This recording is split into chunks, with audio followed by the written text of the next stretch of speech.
corporations hunger for violence extravaganza!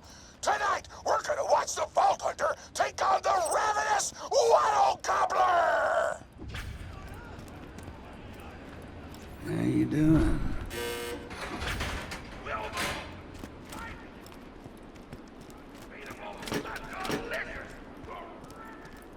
When you think murder, think Marcus Munitions.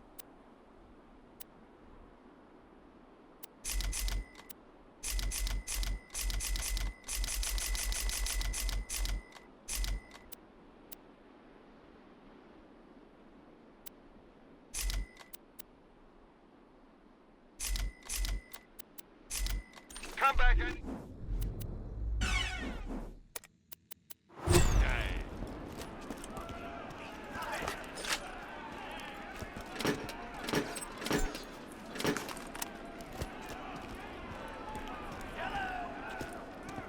But first, I'm interviewing the only tour contestant to survive a showdown with the Gobbler!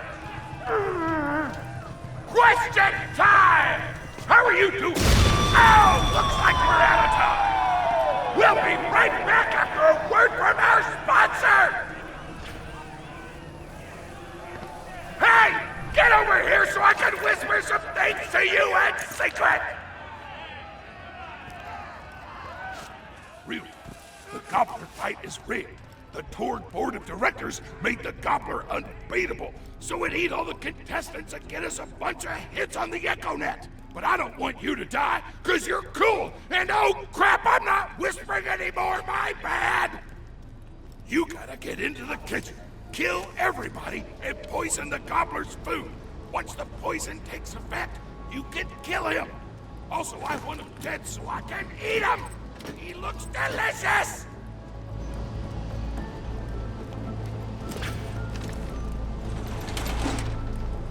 And we're back!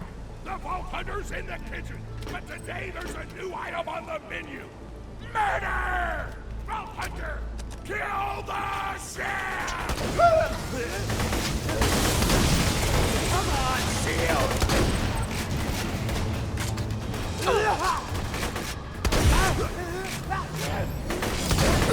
Bloody rotten Nipto!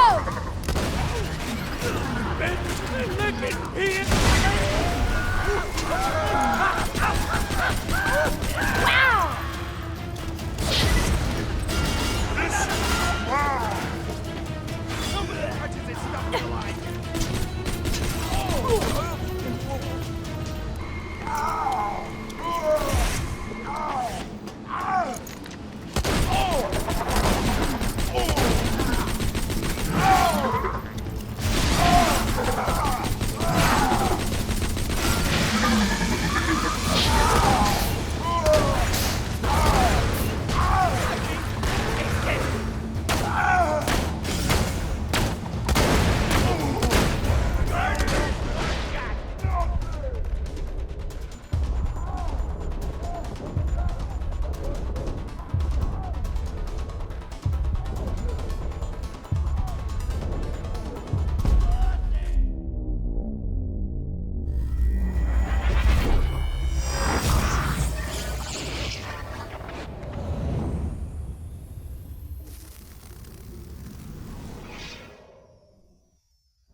Hyperion says permanent death. You badass bastard!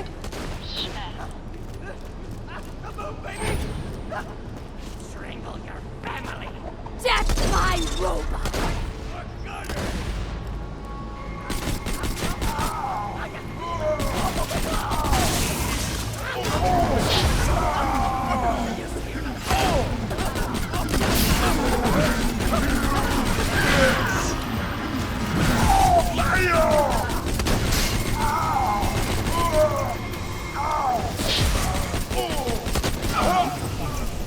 Anton Smith here, president of the Torg Corporation. You do well to ignore Torg's instructions if you wish to stay alive. With the chefs dead, we can prepare our own meal for the Gobbler! Get to the freezer!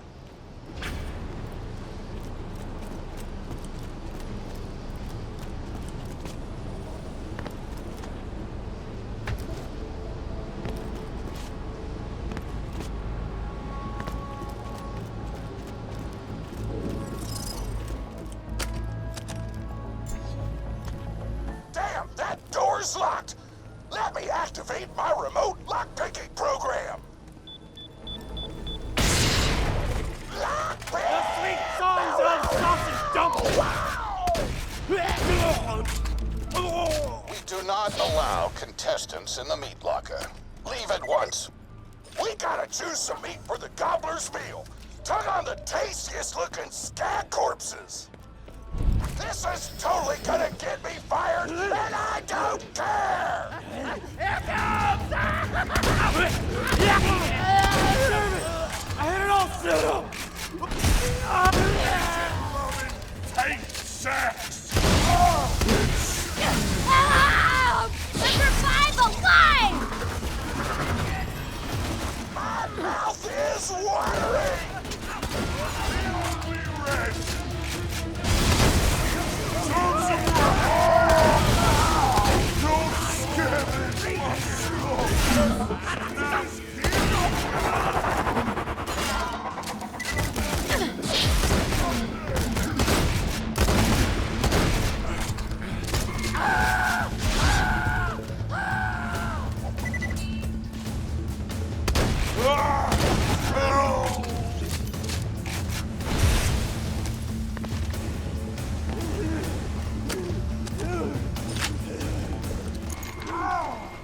You're bringing a tear to my eye. I don't know what you're planning, but I don't like it. Tribute, get the Vault Hunter out of my kitchen.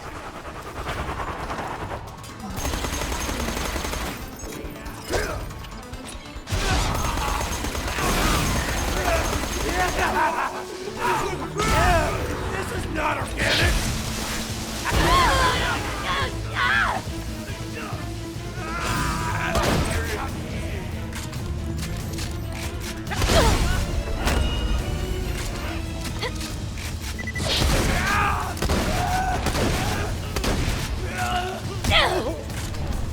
Hot diggity! Those dudes didn't stand a chance! You almost feel bad for them, but then you start laughing because you were technically acting in self-defense, so screw them! Violence doesn't solve anything except for all the things it does!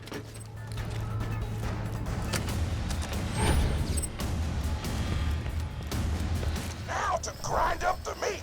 Get to the kitchen! Torg, as president, I demand to know why the hell the Vault Hunter is running around backstage. Just trying to mix things up! Your job is not to mix things up. Your job is to flex your muscles and do air guitar solos, idiot. Words can hurt!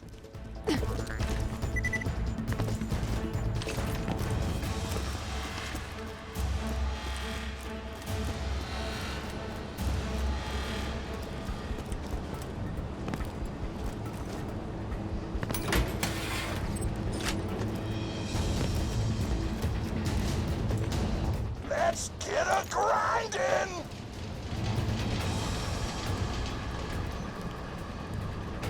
Grind, grinder!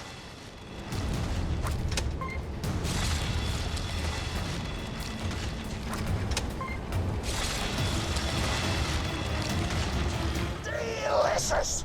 We're nearly done preparing the gobbler's meal! With the meat prepared, we only need one more ingredient. Deadly poison! Head to the stabber jabber nests!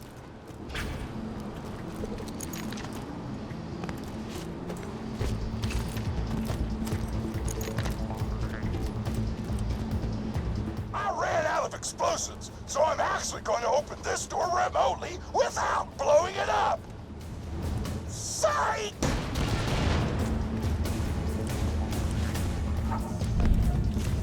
You know you're following an idiot, yes? Torg created his explosive gun tech, then sold it to us for $12 and a high five. We kept him on purely for PR reasons. But you both outlived your usefulness. Tribute, kill.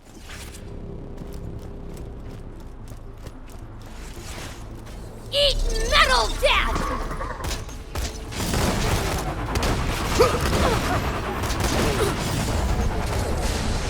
I'm feeling awesomer.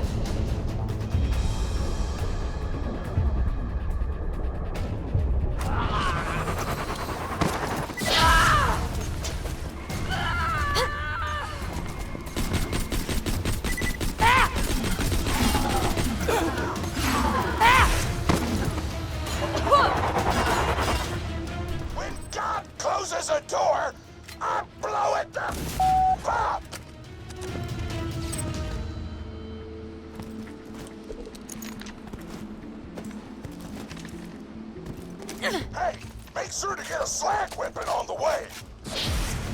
Smack the jabber nest to wake him up.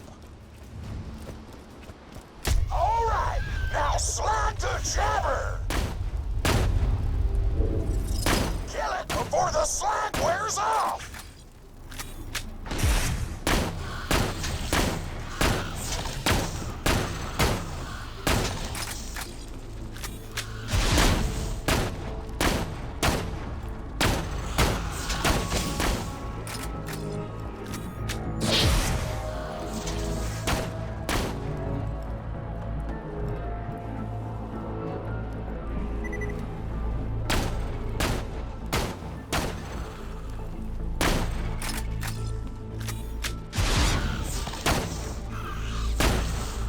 NBD.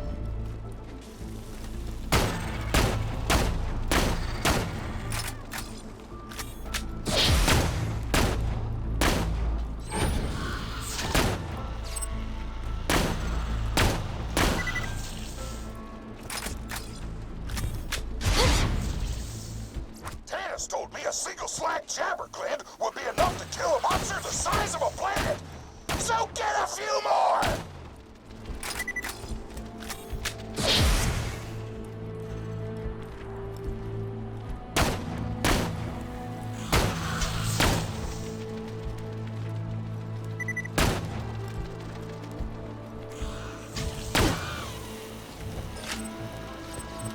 Keep grabbing glands! I want the monster full of poison because poison is spicy and spicy food is like an explosion before your mouth!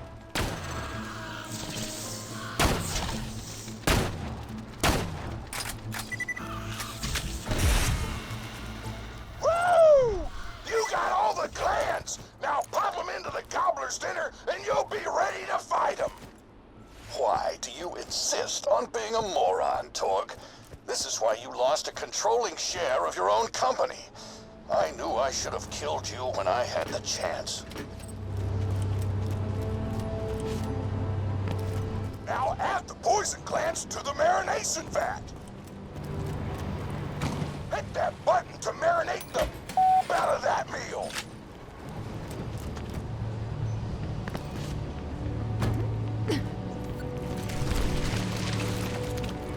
The meal's almost ready. Let's get cooking. Start the conveyor of cookery.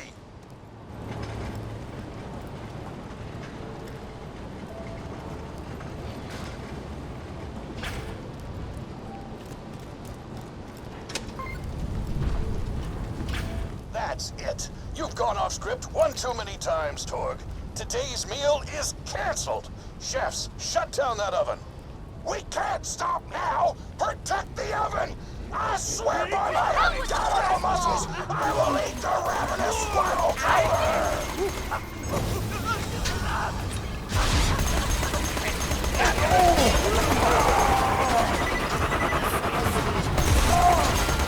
I want that oven shut down. I want the Vault Hunter dead, and I want Mr. Torg's head on a plate!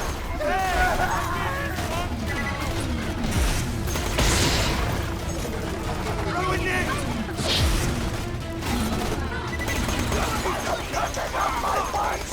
Something hungry this way comes! Shakespeare! Twist up meat! Turn the oven back on!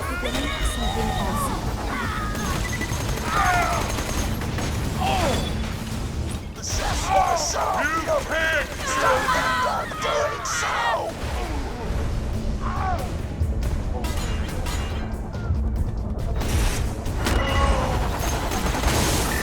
I want everything you got!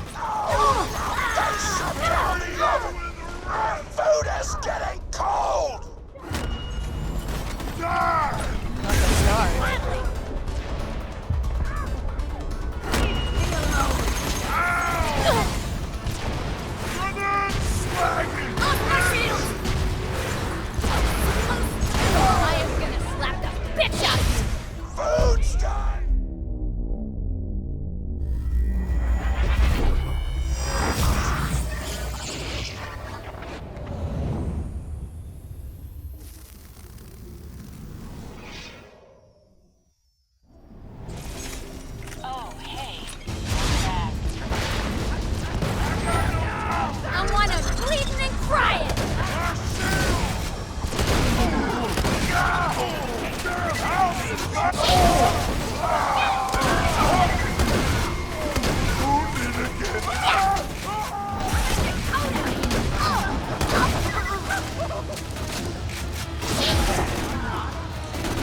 bullets are aflame with the power of 1,000 nuclear bombs. My mouth is watering so much you could drown a small village in my cheeks. The taste apocalypse is upon us.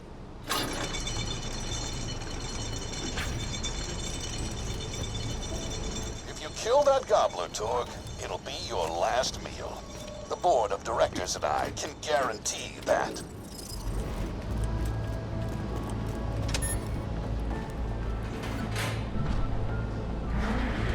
You know why we made the gobbler invincible, Torg? So you could kill him. After dozens of failed attempts by other contestants, you were supposed to finally kill it on camera while wielding our most expensive guns. You would have looked like a hero. Why be a hero when you could eat one? You are the dumbest person in the world. I paid several other contestants to kill you if the gobbler can't, Vault Hunter. You and Torg will pay for your idiocy.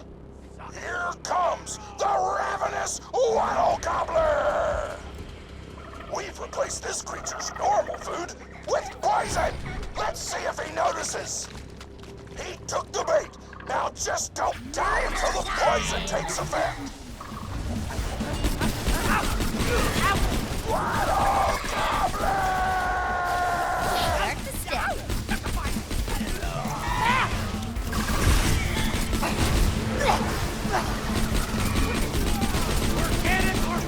Here you go!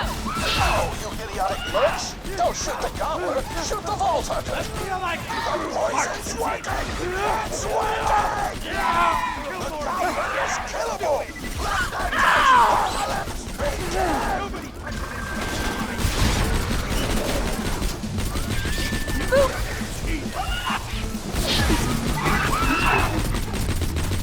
This is your last chance, Torg. Call this off, or you'll leave the company.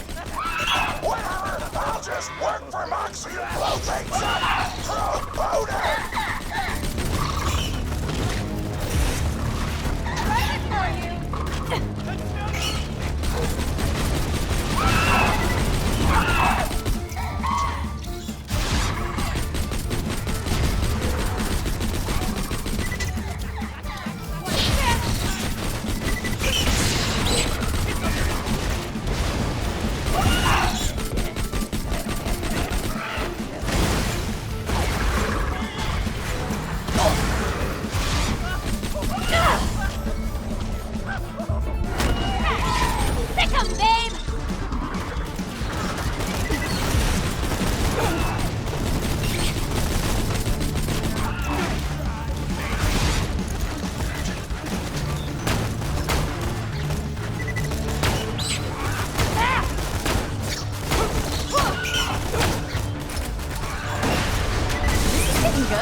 A direct order from your president, Torg. You're dead. I am so scared! I know you can't tell because the tone of my voice, but that was sarcastic! Anyway, come on back whenever, Vault Hunter!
You are awesome!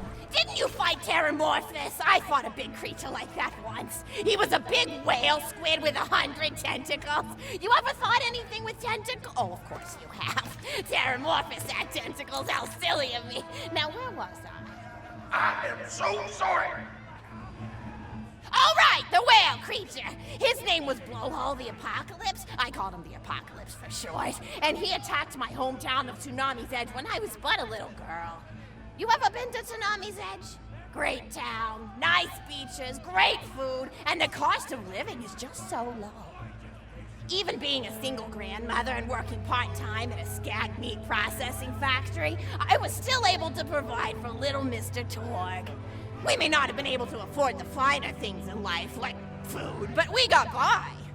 After all, Mr. Torg and I didn't have anything but one another after that horrible gas leak blew up the iridium mine, killing my son and his lovely wife. From that day onward, my little Mr. Torg vowed to conquer explosions themselves in an effort to avenge his fallen parents, and... oh man, I've forgotten what I was talking about. Where was... oh right, the Blowhole the Apocalypse! So anyway, I was wrestling Blowhole to the ground, and I had my bicep curled around his blueberry throat. Blueberry? Sorry, I meant to say blubbery. I've got blueberries on the brain, I guess. I grow them in my backyard. Mr. Torg helped me plant them. Thanks again for that, grandson. I love you, Grandma! Anyway, I have my bicep around his blubbery throat, and Mr. Torg starts crying because he really likes whale squids and he doesn't want to see me hurt one. They are the princes of the ocean! So I let the whale go after giving it a punch in the eyeball so he'll remember me, and it swam away into the ocean. And then I had Mr. Torg drive me to the ice cream parlor. He got me Rocky Road, because Rocky Road's my favorite. I'm extremely partial to the way the marshmallows act like little landmines of flavor amidst the battleground of chocolate. What's your favorite flavor of ice cream? Is it pistachio? I bet it's pistachio. Oh, that reminds me! You'll never guess who I saw today! Pistachio the Amazing! He's a magician who studied under Crazy Earl, so he's got that weird mustache, you know, but I saw him make a rack hive disappear. A whole rack hive! I said to Mr. Torg, Mr. Torg, wasn't that amazing? And he said, yes, it was, Grandma. Didn't you say that high five? You remember saying that? I remember, Grandma! And we stood in line afterward and got his autograph, and I thought I had it somewhere around here, but it's probably in the attic. I really ought to go up there and clean it out one of these days. I have so many little keepsakes up there. You're paying attention, right? Say, what's my favorite flavor of ice cream? Oh, that's your favorite flavor of ice cream. I'm sorry, Grandma! I'm sorry! They don't remember your favorite flavor of ice cream! I'm finished telling stories. I'm sorry I wasted your time!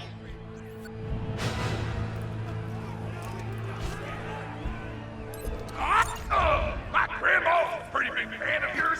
Could you go say hi to her?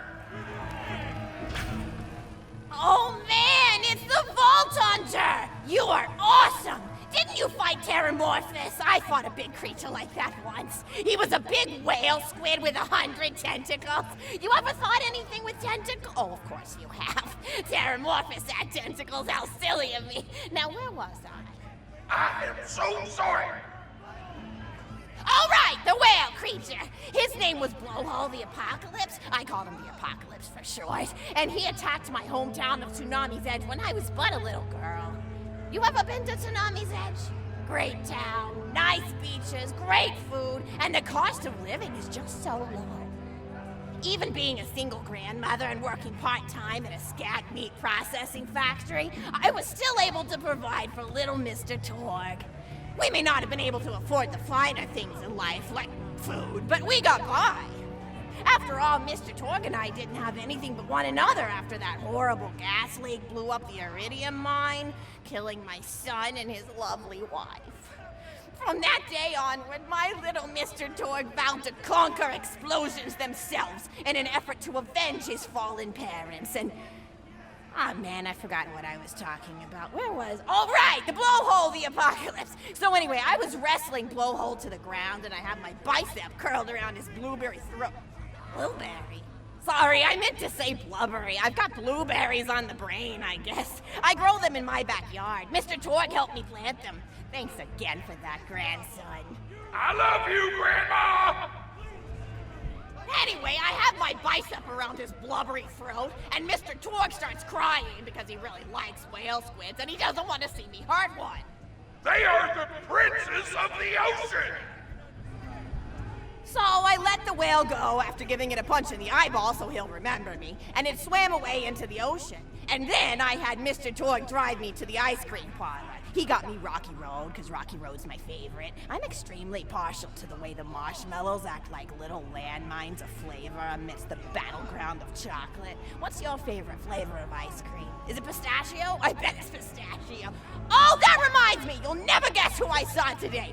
Pistachio the Amazing! He's a magician who studied under Crazy Earl, so he's got that weird mustache, you know, but I saw him make a rack hive disappear.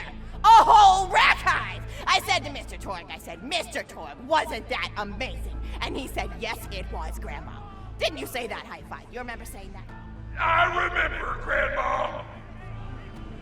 And we stood in line afterward and got his autograph, and I thought I had it somewhere around here, but it's probably in the attic. I really ought to go up there and clean it out one of these days. I have so many little keepsakes up there. You're paying attention, right? Say, what's my favorite flavor of ice cream?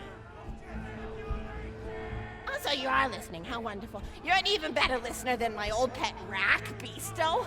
Beasto was such a sweetie. You ever had a pet rack? If you can tame them, they are the sweetest pet you'll ever have. He used to just sit on my shoulder and bite chunks of flesh out of my neck to pass the time. I still remember the way he used to tweet. He went, tweet, tweet. It was so cute. I had a conversation with him once. I said, Mr. Beasto. He liked being called Mr. Beasto. It made him feel like an aristocrat. I said, Mr. Beasto, you're looking very cute today. And he said, oh, thank you, that's so nice. Or he tweeted in a way that made me know that's how he felt. And then he lowered his little head like he was taking a bow. It was adorable. Beasto was my third pet rack. First I had Woody. He got hit by a train. Then I had Anita. She got shot up trying to take vengeance on the train that killed Woody. And then I found Beasto making little poops on the windmill outside our house. After Mr. Torg and I wrestled her to the ground, I did a flying pile driver off a nearby tower tree. Got him straight in the spine and brought him down. We brought him in and fed him some skag steaks until he decided he loved us. I still miss Beasto sometimes. He just died of old age. Racks don't live much longer than a few years, but I treasured the time we had together. Oh, poor Mr. Torg. When Beasto died, he cried for a week. The kids made fun of him at school, but I told him not to pay them any mind. Being in touch with your emotions is not a character flaw! That's right, High Five. Is something wrong? You look confused, Vault Hunter. Oh, you probably haven't heard anyone call Mr. Torg High Five before. The world may know him as Mr. Torg, but the Flexingtons always referred to him using his middle name. It's a Flexington family tradition, after all, to use your grandfather or grandmother's name as your own middle name. And my husband, High Five Flexington, God rest his soul, was the best grandfather Mr. Torg could have asked for before he passed. He taught Mr. Torg dang near everything he knew about firearms. Without High Five's teachings, I don't think the Torg Corporation would exist at all. Gosh, I still remember the first gun Mr. Torg tried to make after his parents died.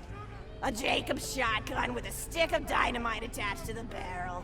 Torg nearly blew his face off, but he got up, dusted his mustache off, and swore that by the time he reached the age of 11, he would make a gun that fired explosions without killing the operator. And by golly, he did!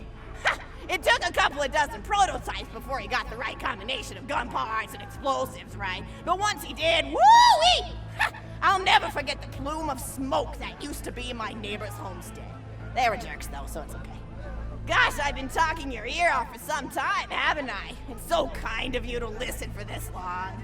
I've taken up too much of your time already. Please don't feel like you have to stick around any longer. As a matter of fact, take this for giving this old woman some company. Woo!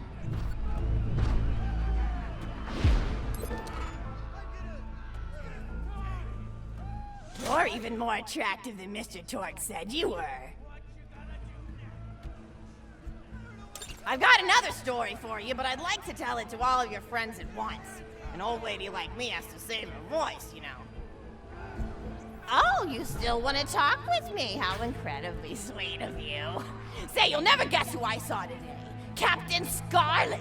She was robbing my retirement home with a few other brigands, and I recognized her from her wanted poster, and I said, "Oh, hey, you fought the Vault Hunter, didn't you?" And she bowed all elegantly and said something like, "Indeed I did, madam," and said that you were really good at fighting, and that you beat her fair and square. She didn't seem to harbor much of a grudge about it. Nice girl. You should think about meeting up with her again if you're not shacked up with anybody, you know? I mean, of course, you probably are. Gorgeous hunk of a Vault Hunter like you. I bet you're beating away suitors left and right. Look, you're blushing. Oh, I could just eat you up. Mr. Torgue was so scared of trying to get a date for such a long time. He used to go to parties in high school and just stand in the back without talking to anybody. I am an introvert! I tried to tell him, I said, don't worry about chasing love. If you chase your dreams, then love will follow. See, that's the thing people don't get. You watch Echo films and they're just awful. They teach you that the only way to be with someone is just to pursue them over and over until they decide they like you. In reality, you know when you like someone almost immediately. You can't really convince somebody to fall in love with you. You just look like a stalker. But if you do things that you're interested in, like making guns that explode or killing mercenaries, then people will see that confidence and skill you have and they'll be attracted to it. But there's always a fine line between that kind of confidence and narcissism, you know? There's nothing worse than somebody who wants to be famous. I remember when Mr. Torgue first sold his weapons tech to that board of directors, he was pretty egocentric for a while. Taking pictures of himself and posting them to the EchoNet all the time. Trying to hobnob with every celebrity that used his weapons. He came back home one day with a supermodel under each arm, and I said, "Mr. Torgue, what are you doing? You've lost sight of who you are. It's been weeks since you actually created a new gun," I said. And it was true. He'd been more obsessed with being well known for doing something great than with actually doing something great. It was a dark point in my life. Thankfully, High Five listened to me and got to work on what would eventually become the Kerblaster. You a fan of the Kerblaster? That was always my favorite. That and the Flacker, which I know a lot of people hate. But there's more to combat than just brute efficiency in this old lady's eyes. Style counts for something. And there's nothing quite like filling the air with tiny little explosions. It's like a fireworks show, except the deaths aren't as sad and unexpected. Actually, that reminds me, now that you're here, I wanted to throw some ideas at you for feedback. I'm a playwright in my spare time, and I'm trying to write a story about an up-and-coming tournament fighter who tries to find love in a gladiatorial arena. And I figure you've got a lot of experience, so your feedback could really be valuable. So the play is called Broken Hearts and Broken Necks. Scene 1. Fade in on an arena just after a battle. Body parts litter the stage. A lone warrior stands in the middle of the stage, a spotlight illuminating her blood-stained armor. She stands, holding her sword triumphantly aloft. Balcony. Is there no warrior who can challenge me? Must I be destined to spend my life as the strongest, the bravest, the most invincible warrior this galaxy has seen? For I am Valkyrie! Scourge of the gladiatorial games! Exeunt Valkyrie, as she shakes her head in despair. From stage left enter Noble, a janitor with a heavy heart and an even heavier conscience. He begins sweeping the body parts into a bin, which is colored green, and remember that because that's a symbolic color that will come back, until melancholy overtakes him. He drops his push broom to the floor and falls to his knees before delivering a heart-wrenching soliloquy. No. The blood cannot be washed away. Not before and not now. Even as I attempt to escape the past, which haunts me still. Must I live forever as a fraud, sweeping up the trash of others to hide my shame and avoid my pursuers? Must I forever remain on the periphery of joyful combat, ever watchful but never participating? Then, with the clatter of armor, Valkyrie re-enters from stage right. Valkyrie. Good morrow, lowly janitor. I heard a noise and thought it worth investigating. Note on. Oh, great Valkyrie, 'twas nothing but the wails of those souls you released from their bodies tonight. Souls that wail in agony as they fly upward to Valhalla. Valkyrie. Fools! What have they to wail about? Their agonies are over, ended at the point of my sword. Mine, however, have only yet begun. For it is lonely at the top, and an unchallenged life is a boring one. No Don, aside. If only I were able to tell her my true identity, I would give her a fight she would not soon forget. Back to Valkyrie. Yes, ma'am, boredom is the true tragedy.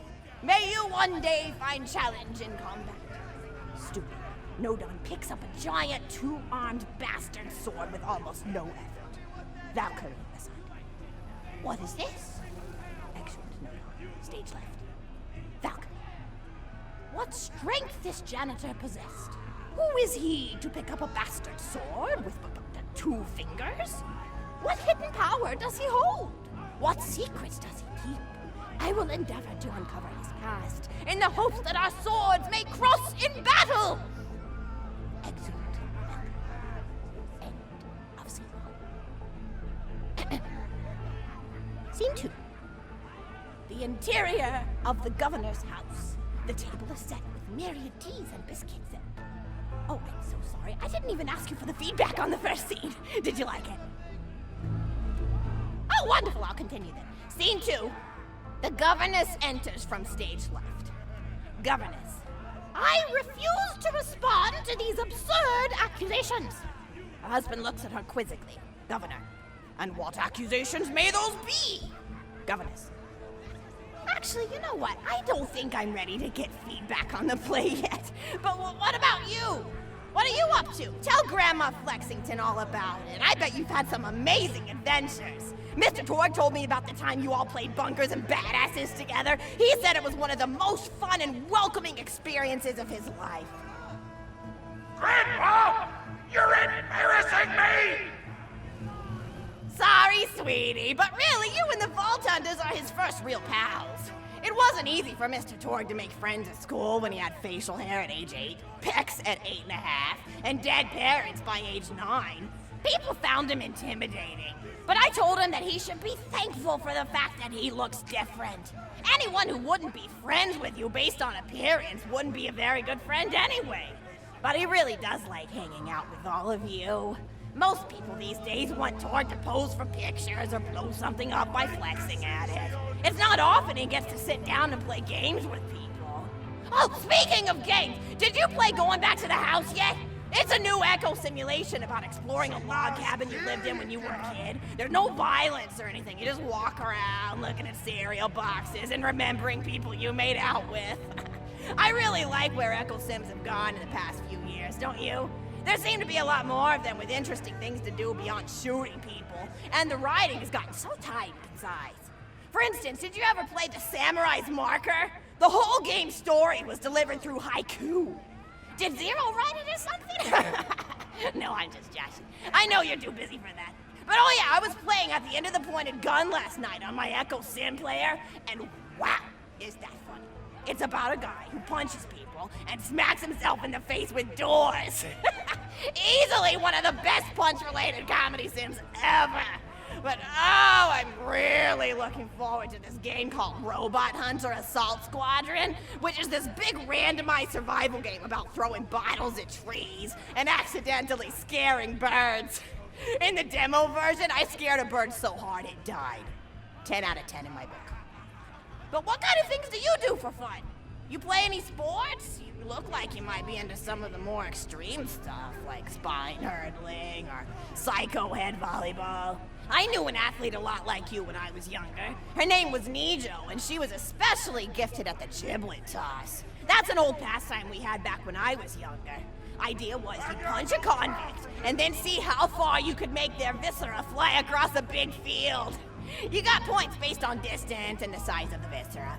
She won the final round of the giblet toss championship by getting a left eyeball to cross the 300-meter mark. They said she was juicing with iridium, but I think they were just angry that she dethroned the reigning champ, misogynistic Jeff.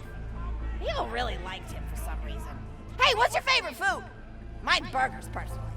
People look at you like you're a pleb or something when you say you like burgers, but just think of all the things you can do with them. You can change out the patty, play around with the toppings, change what sides you have. You ever have a burger with veggie chips? Gosh, I all but forgot about fries for about a year after I discovered the veggie chip combo. And I'm not a vegetarian or anything, but those veggie patties they make on the more upper-class worlds are crazy good. Better than real meat if you cook it right. Mr. Torg tried to be vegetarian once after he saw a fluff bear get run over by a truck. How long did you last again? 12 seconds!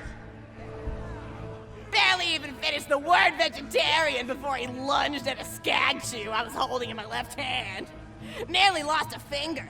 Granted, he's always been partial to skag shoes or skag bacon. Don't know why, since I always felt like skags tasted like old tires and vomit. But to each his own. Taste is a funny thing. People say your taste buds get more refined as time goes on, but they actually get worse and worse. So when Mr. Torg used to refuse vegetables as a kid, it's because he was actually tasting how awful they were. When we old folks eat vegetables, we're only okay with it because we can't taste all the gross vitamins and stuff. Granted, vitamins are what have kept me going for as long as I've been going. You get enough B12 in your system and you can headbutt a freight train without so much as a bruise. That reminds me, I need to get my pills ready for the rest of the week. I have one of those little metal containers split into different sections for each day. It's really helpful. And the sides are sharp enough that I can use it to ward off burglars if I need to. What else do I have to do this week? Probably head to the bazaar, pick up some frozen spider flings. Gotta bring my coat, though, because it gets kind of chilly in the freezer section. What else do I need? I need Schwartzman's candy drops. Gosh, those are delicious. They're so smooth and sweet. Just thinking about them, I could go for one right now, couldn't you? Do you think you could go find me one?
You are a mean machine!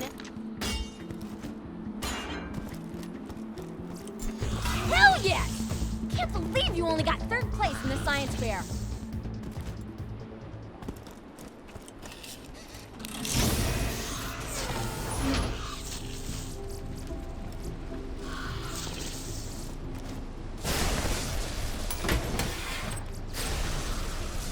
Catch a gun! That's a Schwartzman candy drop. Grab it for me, will ya? Oh, I can taste it already.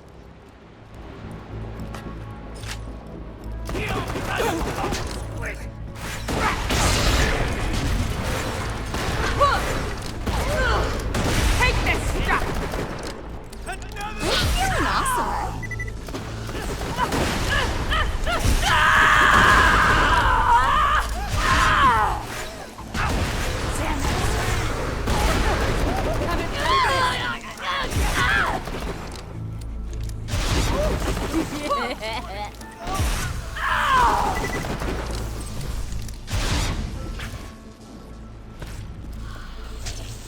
Oh, wonderful. Bring it back here and I'll finish my story.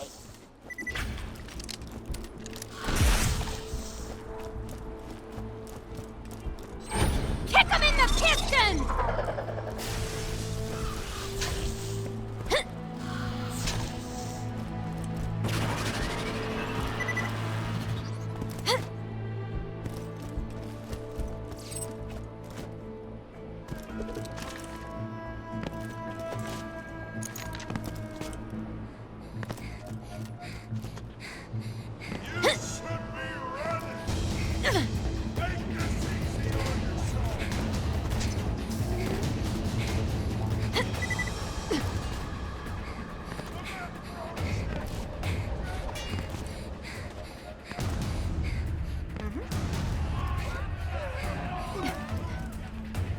Thank you so much!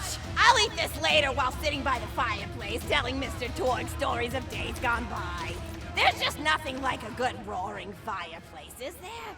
Something healing and safe. Maybe that's why our family likes explosions so much. They're basically just big fireplaces. Every explosion feels just like coming home. Oh, maybe that'd be a good slogan for the Torg Corporation. Don't you think, High Five? Ah! Oh, don't be silly. It's a wonderful slogan and you know it. I used to come up with slogans for a living when I was in my teens. I came up with the jingle for Professor Gunsight's Can't Miss Scopes. How'd it go again? Oh yeah! If you try to shoot but you miss a lot, then give Professor Gunsight Scopes a shot. And then they played a gunshot sound effect and someone going, ah! It was cute. But gosh, I've been talking for a while now, haven't I? Thanks for bringing your friends to listen to an old woman ramble for a while. I can't tell you how great it is to have somebody new to talk to, especially a vault hunter. Oh, and one more thing! No, actually, that can probably wait. Just something about vaults and the end of the universe. Anyway, here. I always spoil my friends, just like I spoiled my grandson.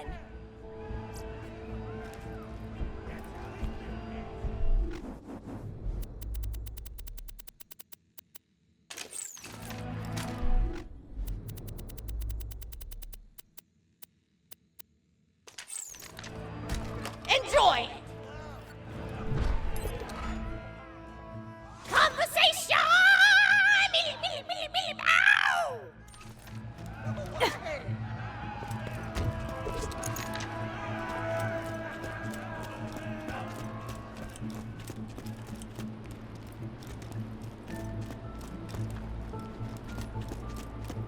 Buy from me if you want to live.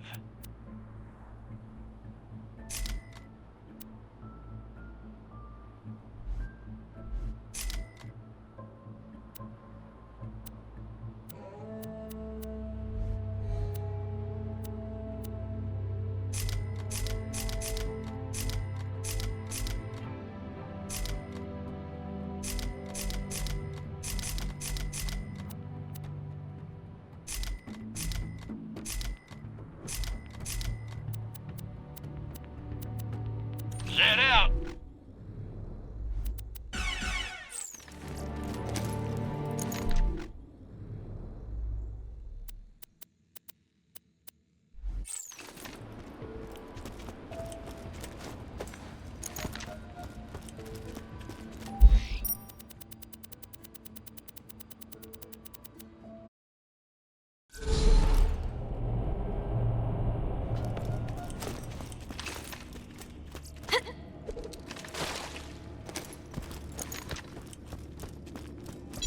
Gone already.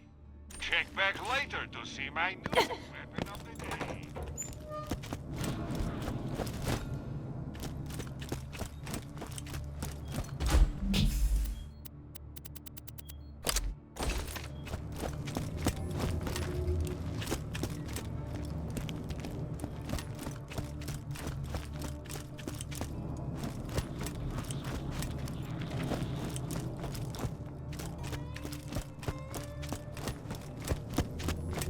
So, what now?